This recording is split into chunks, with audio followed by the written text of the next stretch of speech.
Last weekend in Vegas was EVO 2018, the biggest fighting game tournament in America, and I don't know if you guys know this about me, but I freaking love fighting games.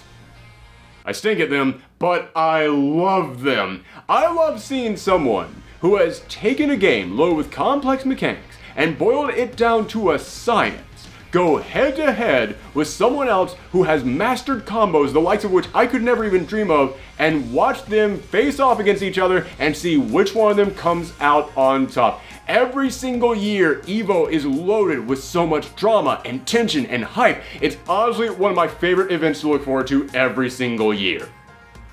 But that's not what this show is about. This is Thorgi's Picks, the show every single week on this channel where I pick a comic that you guys can check out, and then I put a link to where you can buy it on Amazon down in the description below. And if you follow that link and buy that book or anything else on Amazon, as long as you start by going through that link, we get a small cut of the profits. So I started thinking, you know what? It's not just seeing people who are the best at these games go head to head that I enjoy so much about fighting games. I also just love the bizarre stories. I love the imaginative characters. I love the crazy history behind all of these characters. I love that every single game of Street Fighter and Mortal Kombat is basically just a super-powered version of Days of Our Lives, because there's so many backstabs and betrayals, and someone went over to the good side but then back to the bad side, and now they're back over to the good side but they got an evil part inside of them. I love just how crazy these fighting games get. So I thought, you know what? There are so many fighting games that have been turned into comics. Why don't I pick one of them to recommend today on Thorgi's Picks? Problem is, almost all of them are really bad. I don't want to say terrible, but there aren't really any good ones. Listen, I freaking love me some Street Fighter, and I've been reading the Street Fighter comics since they originally came out. None of them are good. Not really. No, I was going to add something onto that. I can't. No, they're just not really all that good. I miss Darkstalkers, wish Darkstalkers would come back, but the comics aren't very good either. Tekken was whatever. Yeah, their comics not great either. The Mortal Kombat one, I read like 2 issues of it, dropped off, didn't really care for it. Yeah, fighting games kind of have bad luck when it comes to getting translated into a comic. Except for one. There is one fighting game that got turned into a comic, and in a weird way, the comic is almost more popular than the game itself. The comic has run for years and is still ongoing, and I'll admit, I slept on this thing forever because people kept telling me year after year after year how good it was, how amazing it was, and I kept looking at them like, yeah, no, that's impossible. It can't be. I refuse to believe that you were telling me the truth on this thing, that this thing is actually good, because it's a comic based on a fighting game, and there's just a curse behind that. You just can't get over that. It ain't gonna happen. I refuse to believe this. You're all just being fanboys out there. You all just like it because you like the characters in it, or you like the twists and turns that the story is taking, which is kind of exactly what I just said about me liking the story in fighting games, so I was being a total hypocrite about all of this. But eventually, finally, I decided to check it out, and I was blown away. I am, of course, talking about the Injustice comic. So yes, for anybody who didn't play the Injustice video game, basically it was the story of the heroes from the regular DC universe being transported into this alternate universe where basically it was meant to be the evil DC universe. It's something that DC has done many times over with, like, say, Earth 3, where good was evil and evil was good. And that's what was kind of going on here, except it was way more subtle. It wasn't just, oh, Superman is evil, and Batman is evil, and Wonder Woman is evil, and of course the Flash is evil as well, but Lex Luthor is good, and Sinestro is good, and the Joker is good. It did that, but again, it was almost like, no, let's give this an explanation. It's not just good as evil and evil is good. No. There's a reason why alliances got swapped here. Because this world actually started just like our DC universe, where Superman was good, and Wonder Woman was good, and all the good guys were good. But then something happened. The Joker pushed Superman too darn far. And that forced him to end up killing the Joker, and he decided, you know what? I can't let what he did happen again. Ever. I have these powers, and I haven't really been doing anything to stop these awful events early. I haven't been really being all that proactive, and Batman's like, I don't like where this conversation is going. So they ended up going against each other. And Superman was able to convince all these other heroes to join his side. So Wonder Woman was on his side, Flash was on his side, Green Lantern was on his side, Green Lantern even became a member of the Sinestro Corps, and Lex Luthor was actually good in this universe. He was friends with Superman, so he was kind of working behind his back alongside Batman to try and find other heroes who could go against him. This is actually one of the smarter takes on the whole, this universe, all the heroes are bad and all the villains are good, that we have seen many times before. This is one of the smarter versions of that because they actually gave you an explanation. You could actually understand kind of where everyone was coming from on this. But as I said, that's the story in the game. The Injustice Comics came in here and said, we're going to tell you the story of how we got to that point. We're going to tell you everything that led up to the actual game itself. And I thought, you know what, that'll probably last like, I don't know, 12 issues max, and then what are you gonna do? Yeah, I mean, you can't stretch this out for too long. They stretched that out for like 6 or 7 years. It went on forever, and then Injustice 2 came out, and now they have a comic for Injustice 2, which is the lead up to Injustice 2. And here's the insane thing.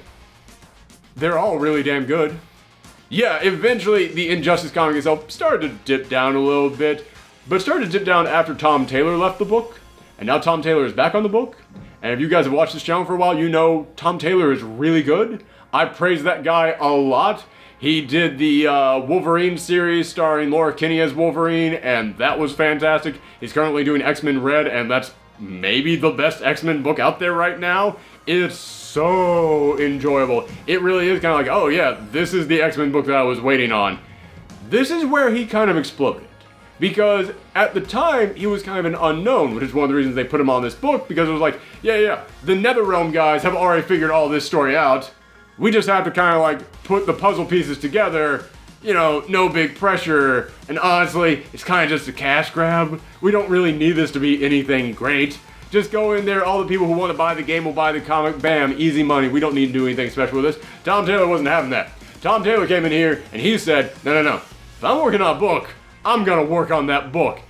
And he took the comic book world by storm. Because again, even if you like this book, you have to admit, yeah, if you're making a book to be a tie-in to a video game, it's basically just a cash grab. You're not doing it really because, oh no, I've got this important story to tell. It's because, no, the people who like the game want something else, we're gonna give them something else that they can buy. He came in here and he really did make this special. Every single interaction between these characters is so emotional. You buy into the weight that's behind every single conversation that they have. Like, when you see Superman really just breaking down after what happened to him, after what happened to Lois, what happened to Metropolis, that caused him to lose faith and just go down this darker path. Yeah, again, it is not on a dime. They took their time going step by step by step on this. And he had to go to every single one of these other heroes and convince them. He had to put them in situations where they would agree to swear allegiance to him and join his side. And again, anybody else out there would have just gone, finger snap, bam, now all the good guys are bad. No, Tom Taylor went step by step and got to the heart of every single one of these characters. There is an amazing sequence in there in which he has to convince the Flash to join his side. And they're just having this conversation over a game of chess. And Tom Taylor used this opportunity to really kind of have a philosophical debate between these characters. Again, this was all based on a video game by the Mortal Kombat guys, and Tom Taylor was putting philosophical debates into the comic of this. And that was great because it did get to the heart of each of these characters. That was the really incredible thing about Injustice. Anybody else will come in here and just boil these characters down to caricatures of themselves. We'll just come in here and gone, well, Superman acts like this, Flash acts like that, Batman acts like this, Wonder Woman acts like that, bam. Every single one of them has so much depth to them, you don't feel like this is some alternate reality where it's like, yeah, you know these characters, but now it's a little twist on them. No, it feels like you're watching the characters that you know because they actually have similar backstories, they actually have similar mindsets, they have similar philosophies. You're watching them kind of get twisted.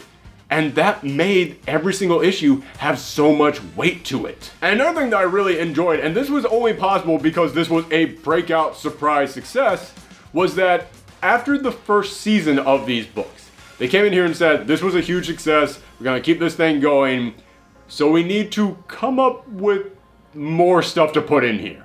We can't just go and then they go into the game. They had to figure out a way to keep expanding this, and they came up with actually really logical ways to expand this, because again, in Injustice, Superman basically rises up to become the ruler of Earth.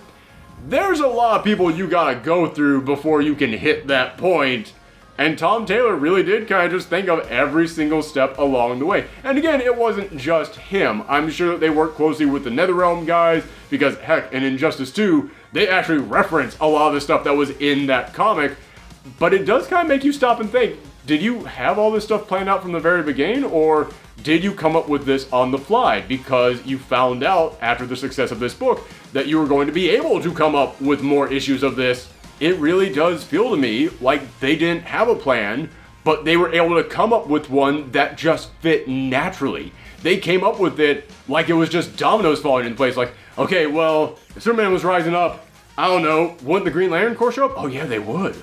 Then what would happen if he fought the Green Lantern Corps? Oh man, well, if the Green Lantern Corps is gone and the superheroes are gone, who's next? Magic! And Superman's weak to magic. Oh, we can get a whole season out of that. Yeah, they did not stop at just going, okay, who are the characters that were in the game? Come up with an excuse for them to be in the comic. Bam, done. No, there are so many characters that appear in the comics who were nowhere near the game, weren't even mentioned at all in the game, but they didn't stop at going, we just have to tie this into the game. They came in here and said, let's actually tell the story of what would happen if Superman turned evil and tried to become the dictator of Earth. Who are the other characters in the DC universe who would rise up to stop them?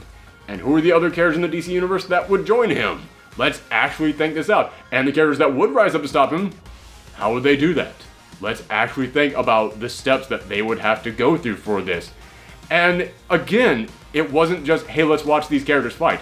It's, let's watch these characters actually get into a moral quandary with each other. Let's actually watch these characters really have to go head to head, not just with their bodies, but also with their minds and their hearts. Let's see what happens when Superman really feels betrayed by this character, when Batman really has to turn on his friend. Let's actually think all this out. And Tom Taylor, again, he didn't just put in there really cool action sequences, he put in there a lot of heart. But there were also really cool action sequences. Again, this was based on a fighting game. A fighting game by the Mortal Kombat guys. So you didn't just have to have really good fight scenes in here, you also had to have really brutal fight scenes. And indeed they did. Now when I say brutal fight scenes, I don't mean there was blood and guts and bones spilling everywhere. No. For the most part, this is actually safe for most audiences out there. I'd say teenagers and up, this thing is totally safe for. Worst thing that happens to someone is that Lobo gets his head ripped off at one point. But it's Lobo. He'll be fine. He'll grow a new one. He'll be totally okay. No, when I say they're really brutal, I just mean that you see these characters getting pushed to their limits. You can believe they are in pain when they are fighting, and it's because Tom Taylor was able to set every single scene up. He was able to line everything up so that you, in your mind, was going, oh my goodness, what's gonna happen? Look at my hero being pushed as far as he's ever been pushed in his life. And a lot of that has to do with the fact that this is an alternate reality. You can do that in an alternate reality. If this was happening in the main universe, you would know, it's all going to be fine. They'll be back to normal next week. It doesn't really matter. This was an alternate reality. You can mess up an alternate reality and kill off whoever you want as many times as you want.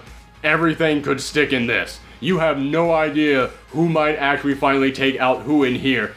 And yeah, when you go into a book like that, you actually do really care about these characters. And when you see them pushing themselves so hard, you actually have to stop and think, oh my god, what is going to happen to them? I had that thought so many times while I was reading these books. There was one moment in which Black Canary was fighting Superman, and you saw Black Canary just pushing herself so hard and fighting to her limits, and she had planned everything out to finally take Superman down. And I actually had that moment in which I thought, oh my god, I think she might actually do it. She might actually do it, you guys. And of course, you know that doesn't happen. Spoiler alert, but Black Canary wasn't in the first Injustice game. Superman was. He was the dictator of Earth. So you kind of know that he wins this fight. But they were able to set it up so that, honestly, in that moment, I forgot all that.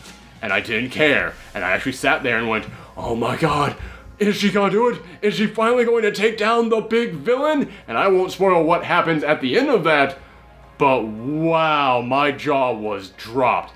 And there's so many moments just like that in this run. So again, Injustice by Tom Taylor. As I said, after Tom Taylor left the book, it did kind of drop in quality, but he is back with Injustice 2, and oh my goodness, it's just as good as the original. I am still absolutely loving this series. So I will put a link in the description down below of where you can pick up the first trade in the Injustice series. If you enjoy it, then continue reading it as far as you want to go. As I said, I had a blast with this entire series, even if it did start to drop off towards the end.